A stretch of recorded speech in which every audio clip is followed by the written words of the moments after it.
Hey guys, welcome to another episode of Currently Playing, where I talk about what I'm currently playing. See what I did there? See how I did that? Let's start off with new release for this week. New Super Mario Bros. 2 for the 3DS. And I have to say, um, it is more 2D Mario. And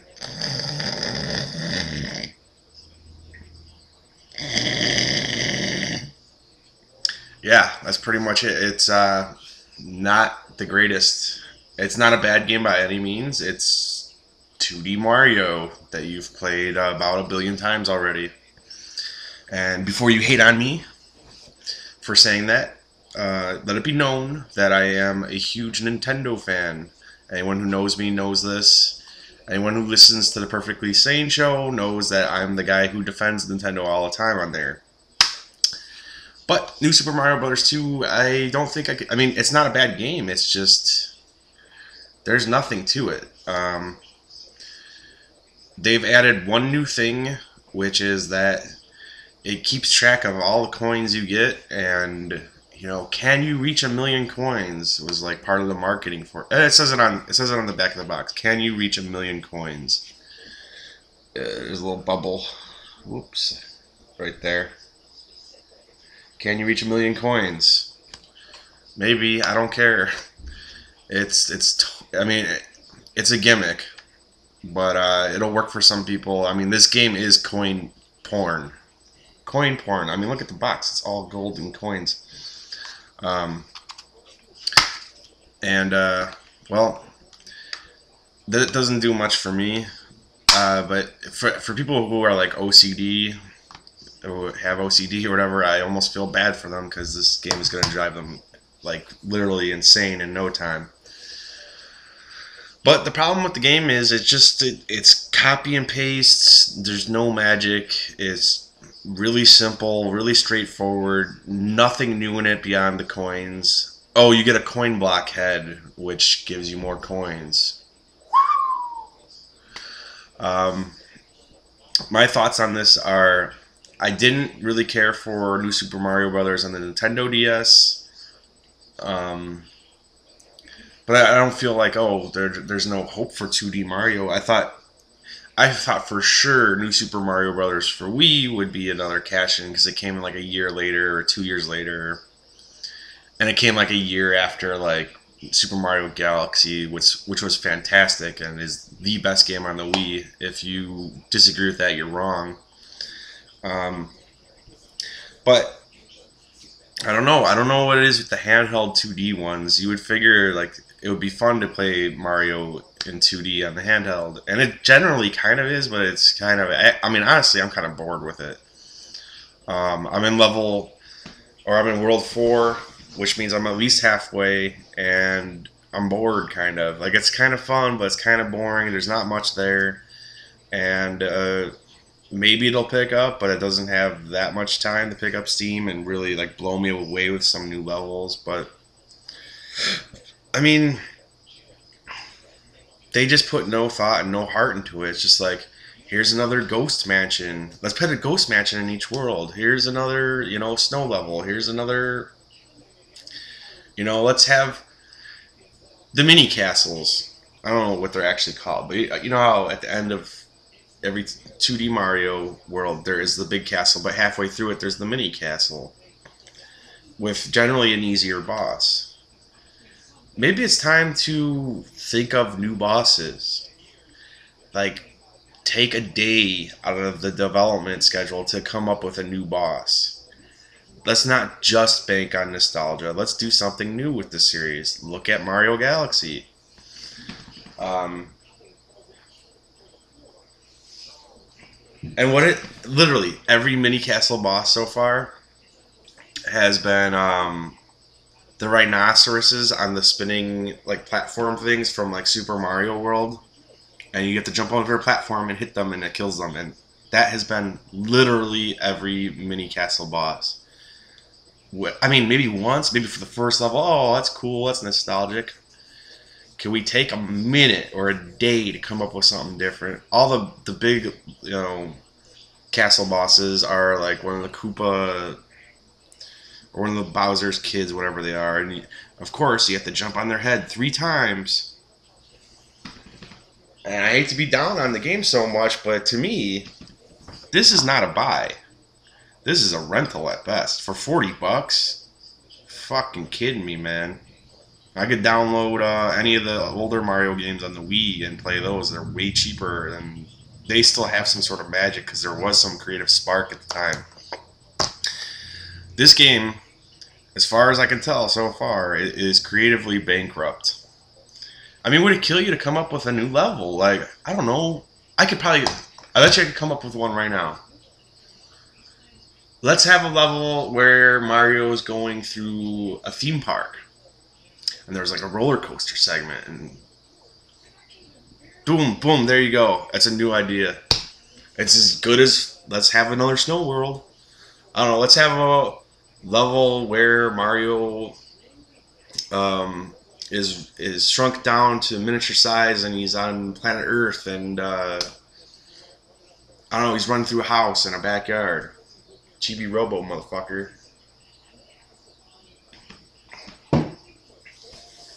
Let's have something new. I'm sorry. I will defend Nintendo to death. I'll be one of the first people in line to buy a Wii U, and I'll be bonerific over Pikmin 3. I can't wait, but I think Nintendo's problem is they kind of figured out, hey, these don't take that long to develop, especially if we're just going to do copy and paste, and they sell like fucking crazy. So why the fuck have we not been capitalizing on this? But it's just starting to lose a little bit of what makes a Nintendo game special, really.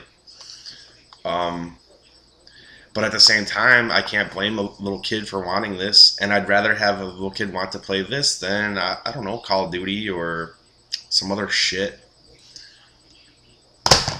But anyways, speaking of creative bankruptcy, Darksiders 2 released last Tuesday, and despite all the shit I just talked about Mario, this game is a ripoff. Well, this series at its core is a ripoff of Zelda. Now it has elements of other games. The combat feels a little like God of War, like a little bit. It's close, right? But Darksiders 2 takes it to a whole nother level, where it's just ripping off elements from all sorts of great series. There's platforming that feels like Prince of Persia. You still have it's a Zelda game at its core, but with some Prince of Persia platforming, and now you have loot. Which, who doesn't love loot? If you don't love loot, you suck. Sorry to be like all like fuck you, but I mean, if you don't like loot, you don't like America. And I'm really enjoying Darksiders 2, despite the fact that it's a blatant ripoff of all these other things. But in a way, it's kind of new because it's just taking all these elements and putting them together and to form something that is kind of new. I never had a Zelda game with Prince of Persia platforming in it. That's kind of cool, you know? Or a Zelda game with loot. God, I wish they would do it. That would be pretty awesome, right? But Nintendo won't.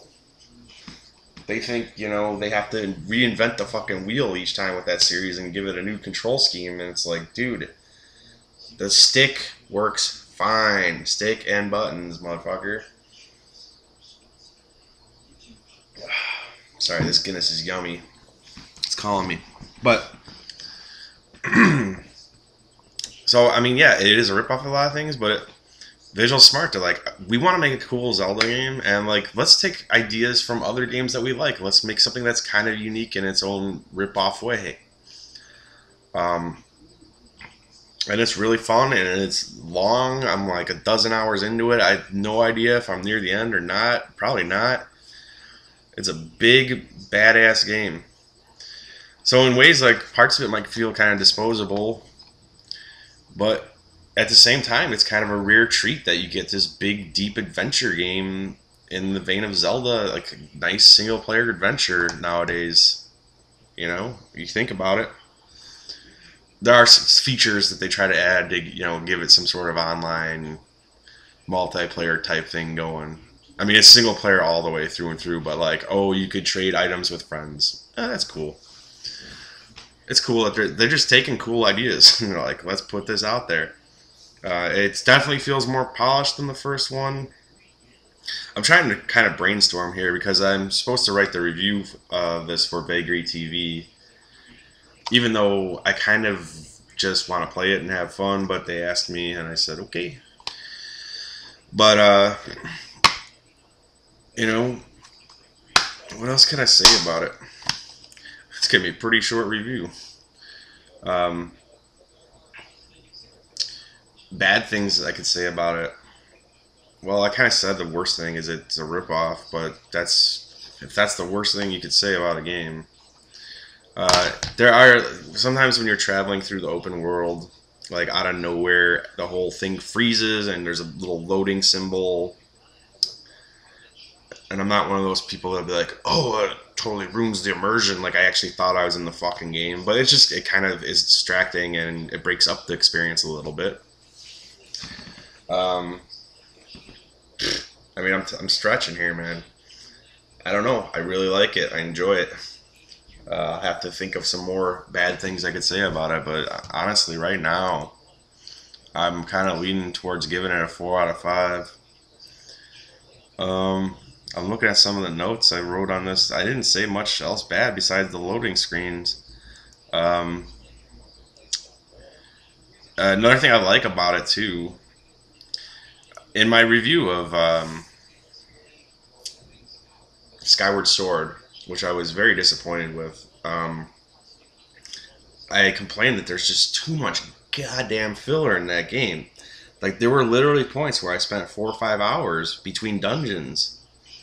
Great thing about Darksiders 2, no filler. There's tons of content and stuff to do, but you're not forced to sit through 4 to 5 hours of fetch quests and stupid content to get to dungeons, at least so far. And I've been through like 4 or 5 dungeons. It's just dungeon. Like dungeon, go back to town, sell your loot, get your next quest, which is the next dungeon. No fucking around. Let's just give you all the dungeons. I wish Nintendo would make a Zelda like that. Twilight Princess was kind of like that because it had a lot of fucking dungeons and it was long.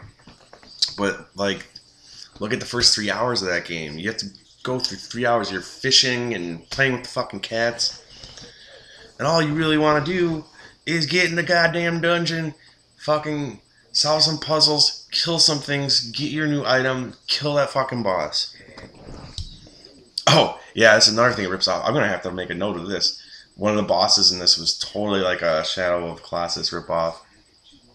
But it's cool, you know, it just does that for one boss, and then the rest are kind of like Zelda. Like, this feels way more creatively alive than this. I'm serious. I'm dead serious.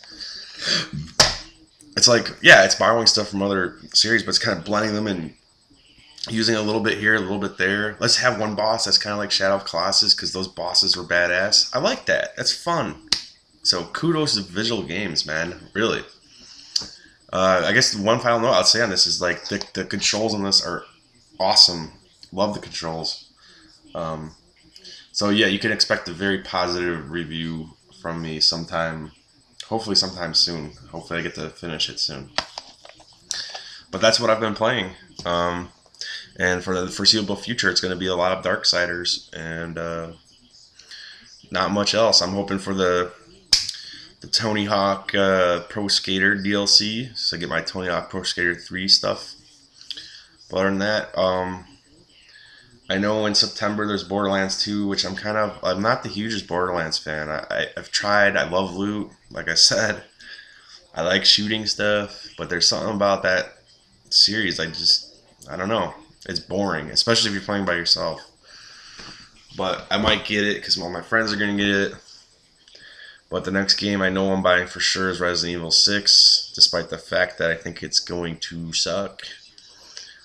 Just because I'm getting the anthology for PS3 because it gives you all the Resident Evil games, and fuck yeah, I'll play through Resident Evil 1 through 4 again.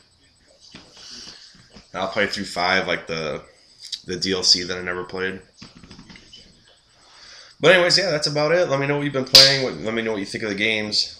Hate on me if you think I'm a Nintendo basher, but I'm not. I guarantee you'll see a video from me in the future where I'm praising Pikmin 3 or something else by Nintendo. Maybe Paper Mario. I don't know. But anyways, thanks for watching. Later, guys.